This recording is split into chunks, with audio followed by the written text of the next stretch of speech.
Formula E race కేసులో ACB విచారణపై BRS working president KTR హైకోర్టులో లంచ్ మోషన్ పిటిషన్ వేశారు.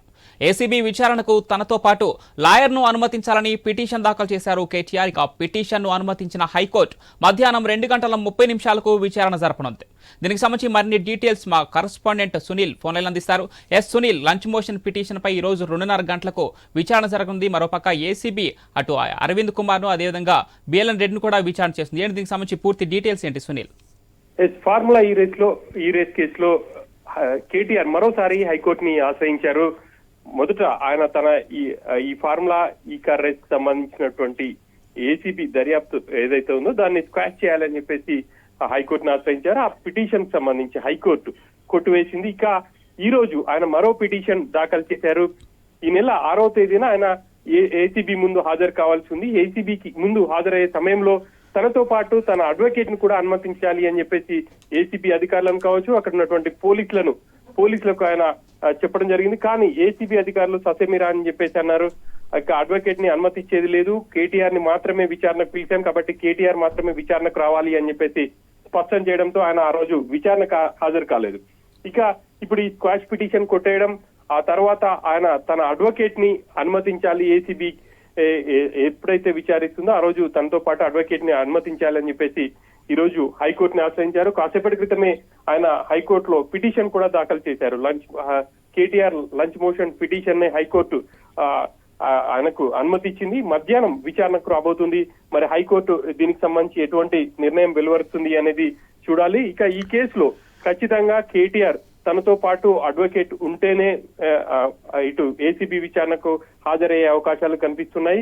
ఆయన ఈ మధ్య జరిగిన ఘటనను కూడా ప్రస్తావిస్తున్నారు. ప్రధానంగా లగ్జర్ల ఘటనకు సంబంధించి మాజీ ఎమ్మెల్యే, కొడంగల్ మాజీ ఎమ్మెల్యే పట్నం నరేందర్ రెడ్డిని పోలీసులు ఇంట్రాగేషన్ కి తీసుకెళ్లి ఆయనతో రకరకాల ఆరోపణలకు సంబంధించి ఆయనతో సంతకాలు చేయించారు. ఆ తర్వాత ఆయన జైలుకు పంపించారు. ఏసీబీ అధికారులు కూడా అదే విధంగా ఆ ప్రయత్నాల్లో ఉన్నారు. తనని ఏసీబీ విచారణకు పిలిచి తనతో సంతకాలు తీసుకుని ఆ తర్వాత తనను జైలుకు పంపించే అవకాశం ఉంటుంది. కాబట్టి ఏసీబీ విచారణ సమయంలో తనతో పాటు అడ్వకేట్ ని కూడా అనుమతించాలి అని చెప్పేసి ఆయన ఈ రోజు లంచ్ మోషన్ పిటిషన్ అయితే దాఖలు చేశారు. ఆ పిటిషన్ కి సంబంధించి మరి హైకోర్టు ఏం చెప్తుంది అనేది చూడాలి. ఇది తన హక్కుగా కూడా కేటీఆర్ చెప్తున్నారు. న్యాయస్థానాన్ని ఆశ్రయించడం కావచ్చు, అదేవిధంగా అడ్వకేట్ ని విచారణ సమయంలో తీసుకెళ్లడం తనకున్నటువంటి హక్కు అని చెప్తున్నారు. కానీ ఇటు ఇటు కాంగ్రెస్ నేతలు మాత్రం కావచ్చు, అదేవిధంగా బీజేపీ నేతలు దీనిపై విమర్శలు చేస్తున్నారు. ప్రస్తుతం ఆ కేసులో విక్టిమ్ గా ఉన్నారు. ఆయన ఈ కేసులో ఆయన నిందితుడిగా ఉన్నారు కాబట్టి నిందితుడితో పాటు అడ్వకేట్ ని అనుమతించే అవకాశాలు ఉండవు అని చెప్పేసి వాళ్ళు చెప్తున్నారు. కేటీఆర్ ఎన్ని జిమ్మిక్కులు చేసినా ఈ కేసులో ఖచ్చితంగా ఆయన జైలుకు వెళ్లడం ఖాయం అని చెప్పేసి ఇటు కాంగ్రెస్ కావచ్చు, అదేవిధంగా బీజేపీ నేతలు అయితే తీవ్ర స్థాయిలో విమర్శలు చేస్తున్నారు. కేటీఆర్ దీనికి మాత్రం తనకున్నటువంటి హక్కును, రాజ్యాంగం కల్పించినటువంటి హక్కును వినియోగించుకుంటున్నానని చెప్పేసి ఆయన చెప్తున్నారు. మరి ఈ మధ్యాహ్నం లంచ్ మోషన్ పిటిషన్ విచారణకు వస్తే హైకోర్టు ఏం ఉత్తర్వులు ఇస్తుంది అనేది చూడాలి పవన్. అయితే సునీల్, ఇప్పటికే ఏసీబీ ఏదైతే వివరాలు అడుగుతుందో, ఏదైతే లిఖితపూర్వకంగా అడుగుతుందో ఆ వివరాలన్నీ ఆల్రెడీ ప్రభుత్వం దగ్గర ఉన్నాయంటూ ఇప్పటికే కేటీఆర్ అయితే స్పష్టంగా చెప్తున్నారు. ఈ నేపథ్యంలో ఏసీబీ ఏ విధంగా ముందుకెళ్తుంది అనుకోవచ్చు ఈ కేసులో? ఏసీబీ ఇచ్చినటువంటి ఫస్ట్ నోటీస్ లో కూడా విచారణకు హాజరు కావాలని మాత్రమే స్పష్టంగా చెప్పింది. ఆయనతో పాటు అడ్వకేట్ ని కావచ్చు, ఇంకెవరికి అనుమతి లేదు అనేది కూడా ఆ నోటీస్ లో చెప్పినప్పటికీ సెకండ్ నోటీస్ లో మాత్రం క్లారిటీగా చెప్పింది. ఇక ఫస్ట్ నోటీస్ కు ఆయన ఒక రిప్లై కూడా ఇచ్చారు ఏసీబీ అధికారులకు. ఆ రిప్లైలో కేటీఆర్ కొన్ని అంశాలను ప్రస్తావించారు. ఈ కేసుకు సంబంధించి ఏం వివరాలు కావాలి, ఆ వివరాలకు సంబంధించినటువంటి డీటెయిల్స్ ఇస్తే మాత్రం తను అందజేస్తాను అని చెప్పేసి, లిఖిత పూర్వకంగా అందజేస్తానని చెప్పేసి ఆ నోటీస్ లో ఏసీబీకి ఇచ్చినటువంటి లెటర్ లో ఆయన చెప్పడం జరిగింది. కానీ ఏసీబీ అధికారులు సెకండ్ టైం కూడా అదే విధంగా కేటీఆర్ కి ఒక నోటీస్ ఇచ్చారు. విచారణకు హాజరు కావాలని మాత్రమే ఇచ్చారు. అడ్వకేట్ కి అనుమతి లేదు అని కూడా స్పష్టంగా రెండో నోటీస్ లో కూడా పేర్కొన్నారు. కానీ మరి ఈసారి ఖచ్చితంగా తన వెంట అడ్వకేట్ ఉంటేనే వెళ్లాలనేది కేటీఆర్ ఆలోచనగా ఉంది. ఆ మేరకు ఆయన హైకోర్టును ఆశ్రయించారు. హైకోర్టు తీర్పు తర్వాత ఒకవేళ అడ్వకేట్ అనుమతి ఇవ్వము అని చెప్తే మాత్రం ఆయన ఒక్కరే విచారణకు హాజరయ్యే అవకాశం ఉంటుంది.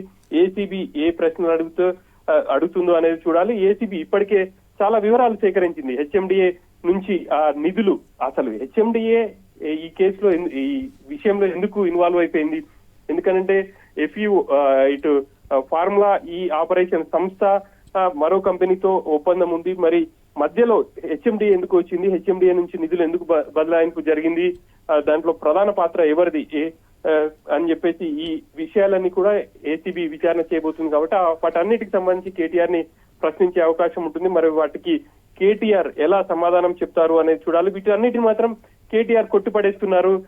ఇదంతా కూడా ఫాల్స్ కేసు అని చెప్తున్నారు. ఇప్పటికే ఆయన చేసినటువంటి విమర్శలను కూడా చూసాం. మరి ఏసీబీ అధికారులకు ఆయన లిఖిత పూర్వకంగా ఇస్తారా, లేకపోతే ఎటువంటి సమాధానం చెప్తారు ఏసీబీ అడిగే ప్రశ్నలకు అనేది చూడాలి. రేపు ఏసీబీ విచారణకు కేటీఆర్ హాజరు కావాల్సి ఉంది. ఒకవేళ హైకోర్టు ఈ రోజు అడ్వకేట్ ని అనుమతిస్తే కేటీఆర్ రేపు అడ్వకేట్ తో పాటు వెళ్లే అవకాశం ఉంటుంది. ఒకవేళ అడ్వకేట్ ని కనుక హైకోర్టు అనుమతి ఇవ్వకపోతే మాత్రం కేటీఆర్ ఖచ్చితంగా విచారణకు హాజరు కావాల్సి ఉంటుంది.